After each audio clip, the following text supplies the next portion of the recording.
Salams from the People's Dispatch Studios in New Delhi. I'm Siddhant Ani, and you're watching Daily Debrief, where we try to take you beyond the headlines on some of the most important global news stories of the day. Today, we're talking about fresh United States sanctions on North Korea. We're talking about protests over tree plantations in the Negev, and we are marking the death of investigative journalist Andrew Jennings. First up, the United States government has imposed further sanctions on North Korea and is pushing for tightening of UN sanctions on the already struggling economy. North Korean state media reported earlier that it had successfully test-fired a hypersonic missile on Tuesday that hit its target in the sea at a range of approximately 1,000 kilometers. This is the third such test that has been reported. Newsclick editor-in-chief Prabir Purkayastha joins us for more on this subject. Prabir, given the United Nations sanctions, the multilateral sanctions that are already in place, could you please explain what the present scenario is? Well, you see, United Nations sanctions came as a result of the nuclear bomb that North Koreans tested. So that had the sanctions of a United Nations, meaning that the global community of nations agreed that that was something which needed to be sanctioned because North Korea broke a certain compact, which people expected. But, the other sanctions that have been imposed time and again are really sanctions which nobody has accepted except the US and its allies, which is that there is a certain range of activities North Korea does. Partly it's to do with missiles, partly it has to do with the kind of negotiations it has had with the United States, and partly the fact that there is still officially a declared war between North Korea and United States, and there is only an armistice that exists between the two. There is officially no peace deal that has ever been signed after the Korean War. So it is in this context that we have to see the hypersonic missile test and the US sanctions. Obviously, North Korea says that unless we have a peace agreement, we will continue with trying to develop our missiles and our nuclear bombs because this is the only safety we have against the United States in the long run. So if the United States decides to invade Korea, take out its missiles, take out its leadership, take whatever out it wants, then the only protection it really has, according to North Koreans, is the fact that they have nuclear weapons and they have capacity to hit the United States.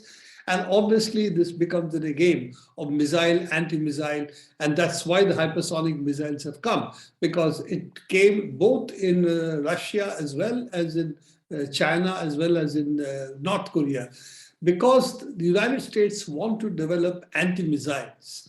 And this was what the treaty against anti-missiles, which was done, from which the United States walked out of, was that nuclear race essentially means the ability to destroy the world how many times over.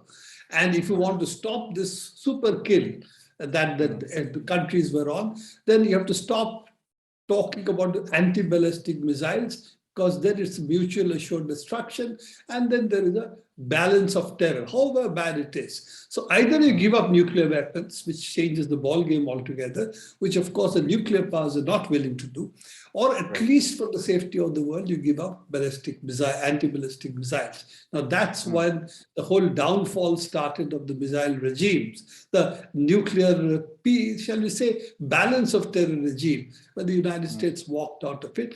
Then again, you try to up the ante by new class of missiles, and that is why you have now the hypersonic missiles which have come, which have the ability to evade anti-missiles, essentially. That's anti-ballistic missile evasion is what brings in the hypersonic missiles, and that's why North Korea is also a player. There is nothing which is particularly now new about hypersonic missiles. Russia has it, the US has it, the China has it. US hypersonic missiles, some of them have failed in their test, but I'm sure they will succeed, or they already have some which work. And of course, all the intercontinental ballistic missiles are also hypersonic, except they don't do ground evasion. Therefore, they might be easier to take out with anti-ballistic missiles. So this becomes a more arcane discussion about different kinds of weapon systems. The ballpark figure is that the hypersonic missiles are on. North Korea has developed them, and the US response has been, which is almost a single point response it has to anything that it doesn't like, economic sanctions.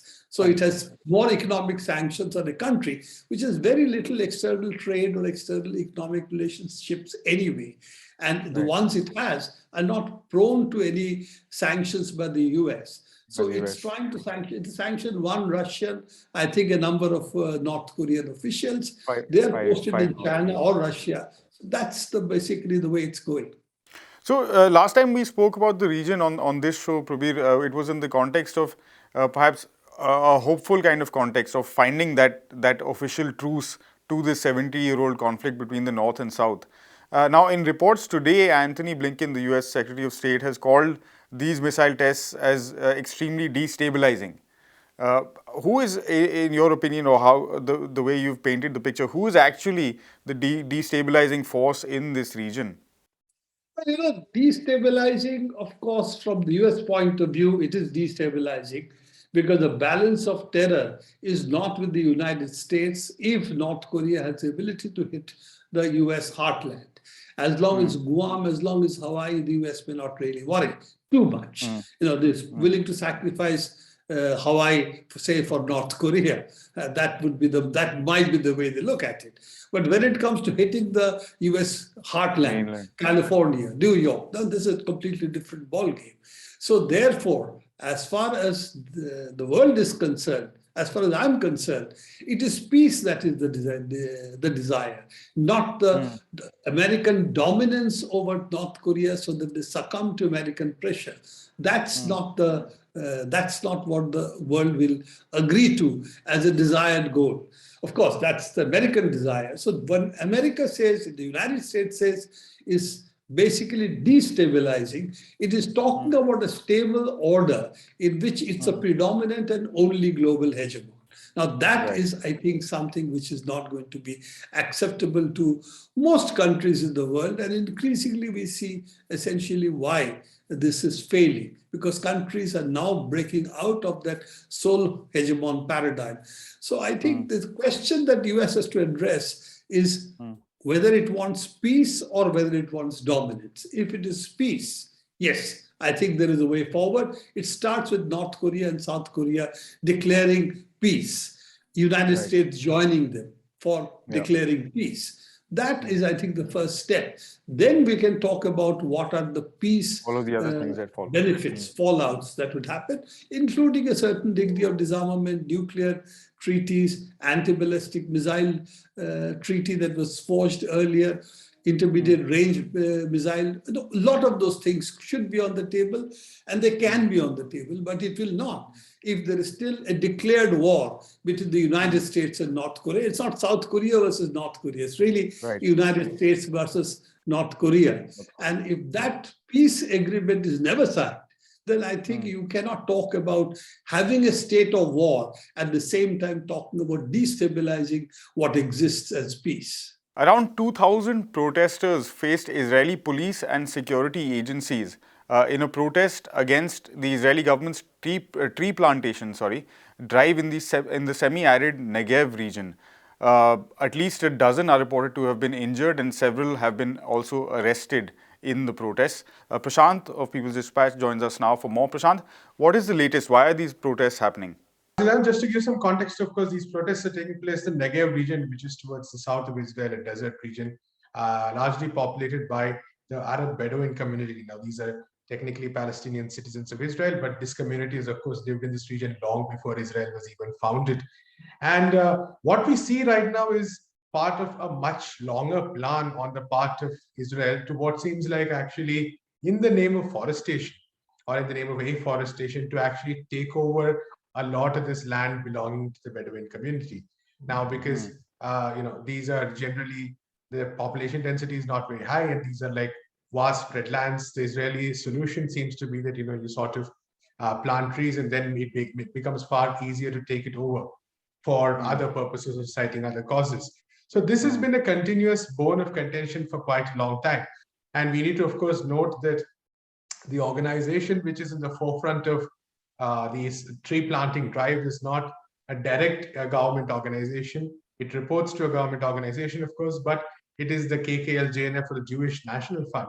And it has a long history of being associated with the Zionist project. In fact, it was originally designed as a way to collect contributions, etc., to purchase land. So it has a very long history of being associated with the Zionist project itself.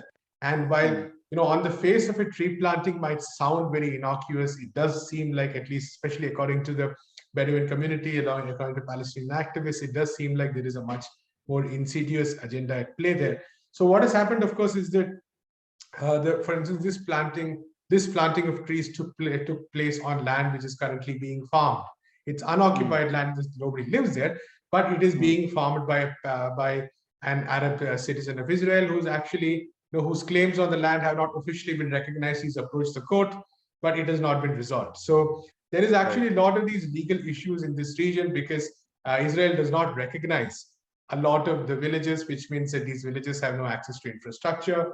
These villages actually face a threat of demolition. In fact, there is another village in the region which has, I think, suffered demolition close to 200 times.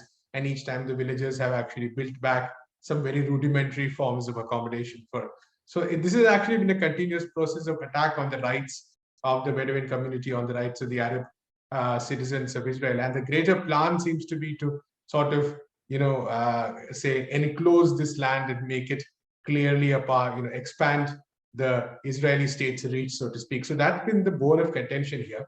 And we see that on the one hand, there is a tree planting initiative, so to speak, and on the other hand, there is a demolition drive. So these two go hand in hand.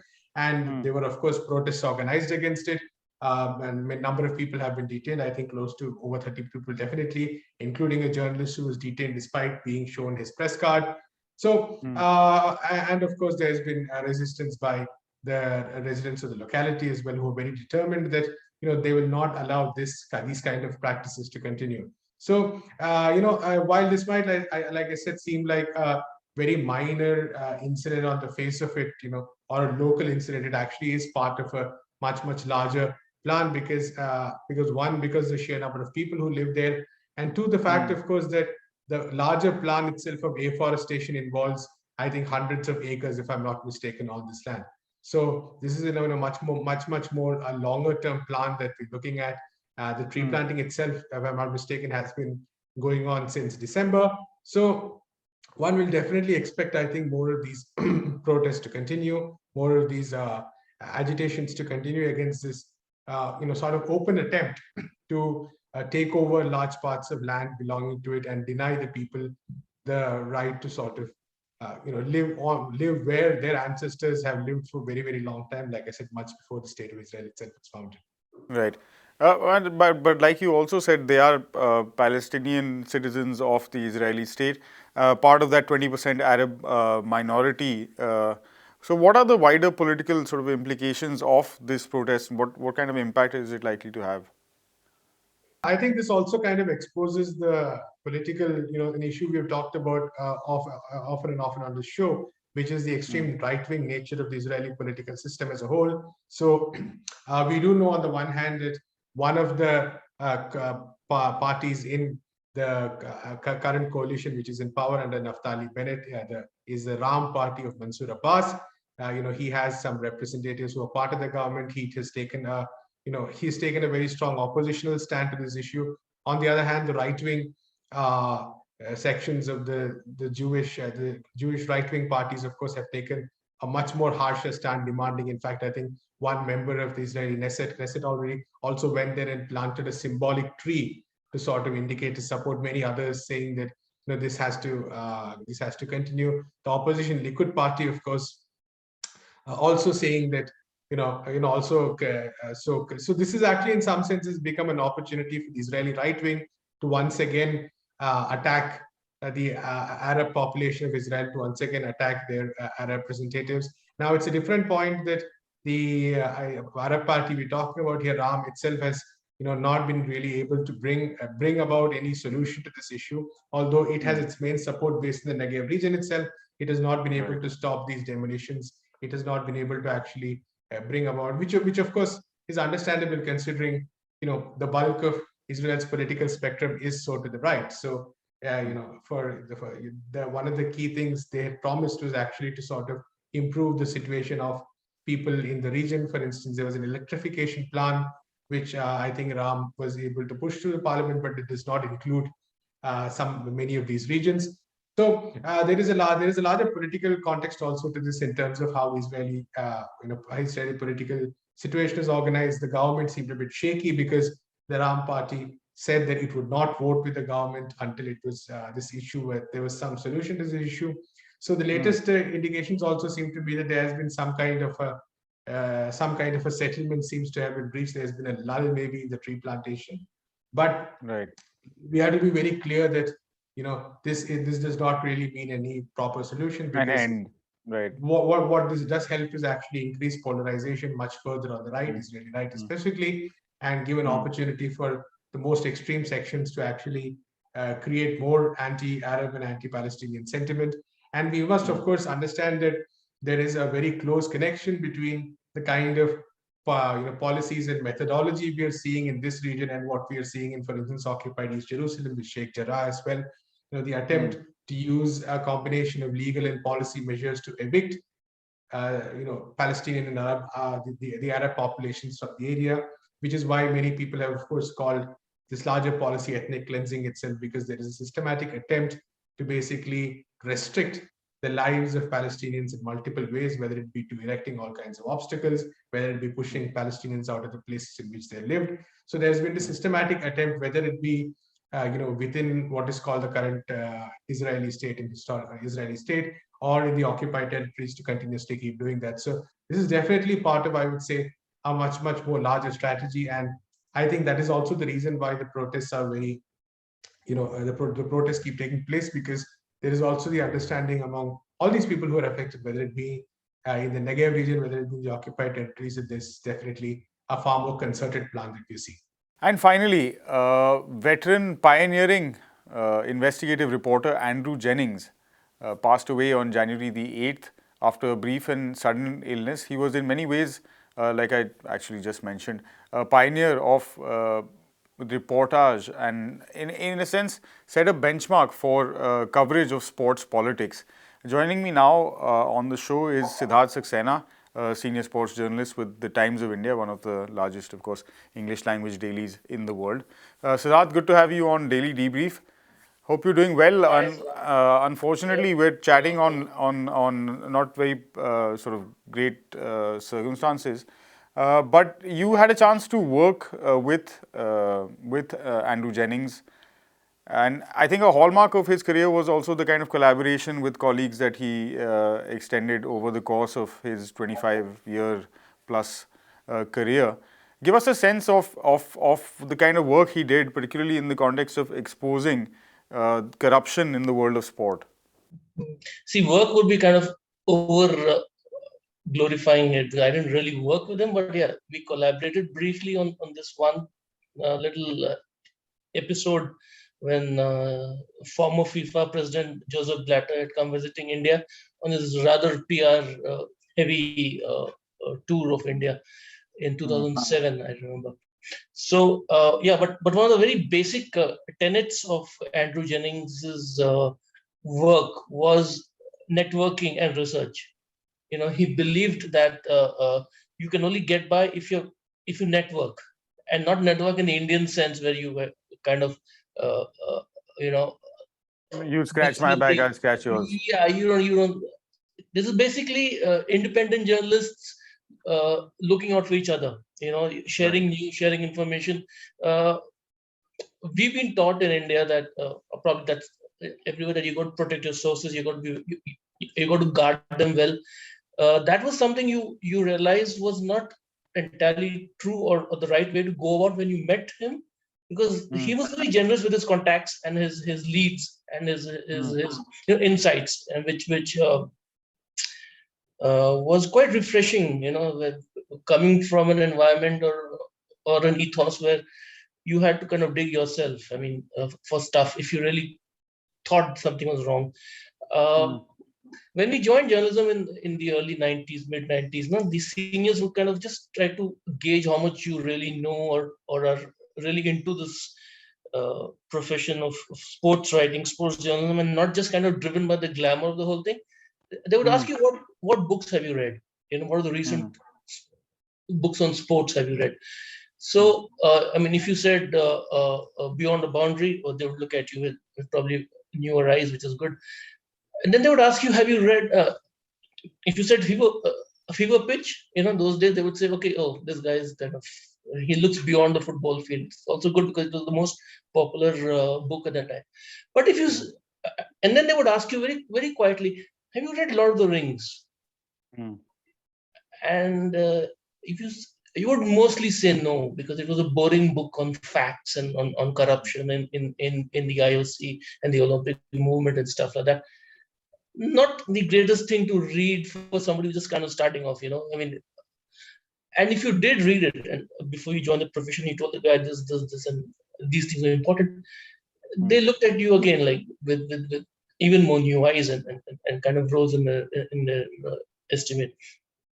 So that was what Andrew Jennings did. He was the first and the pioneer, like you said, investigative journalist. He was a pain in the backside for a lot of people in power. They didn't like him. If you go to YouTube, there are videos of him and Jack Warner having, I think Jack Warner's name, having actual physical, battles coming up, verbal battle becoming almost physical, where he's kind of pushed and jostled because he went after the FIFA official, accusing him of bribes, asking him to clear his stand on things, which he did. But I think there was a, what do you call, in our language, a kida to find out the truth.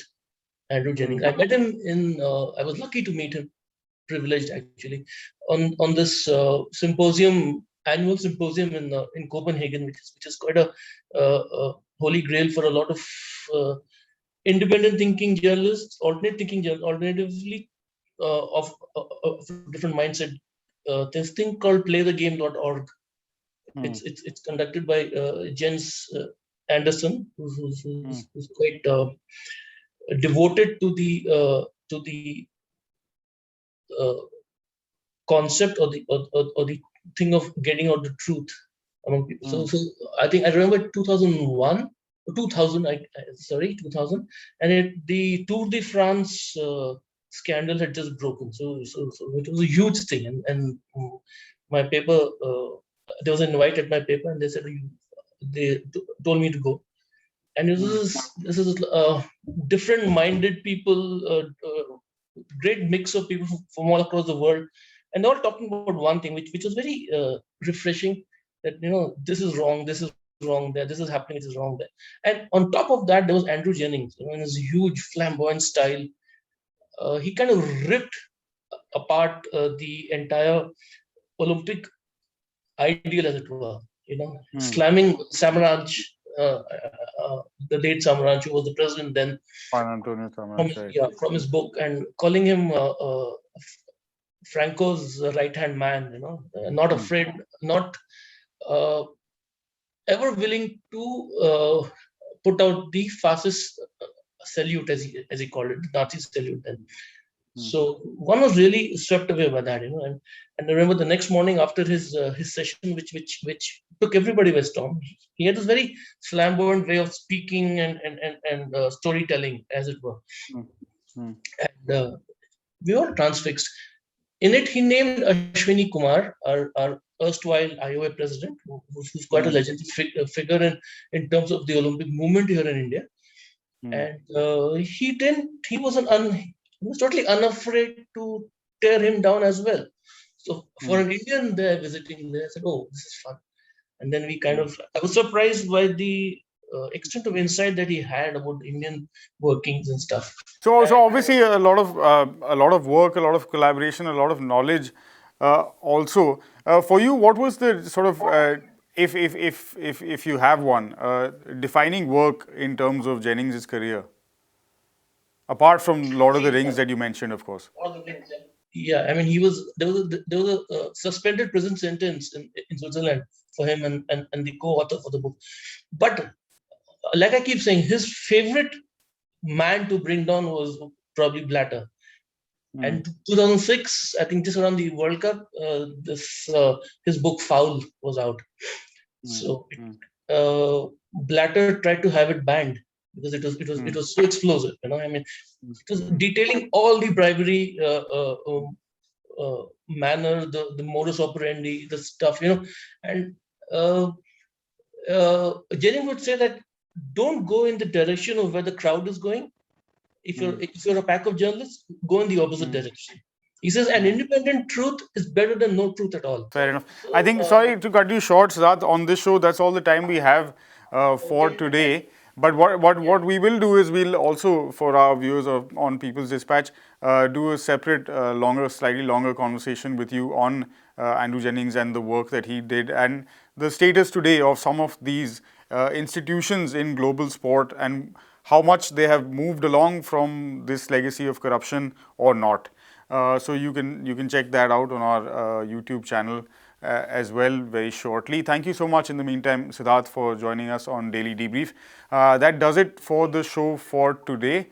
For more on these stories and everything else we do, you can visit our website, peoplesdispatch.org, and follow us on all the regular social media channels. We'll be back again, most likely same place, same time tomorrow. Until then, thank you for watching. Goodbye.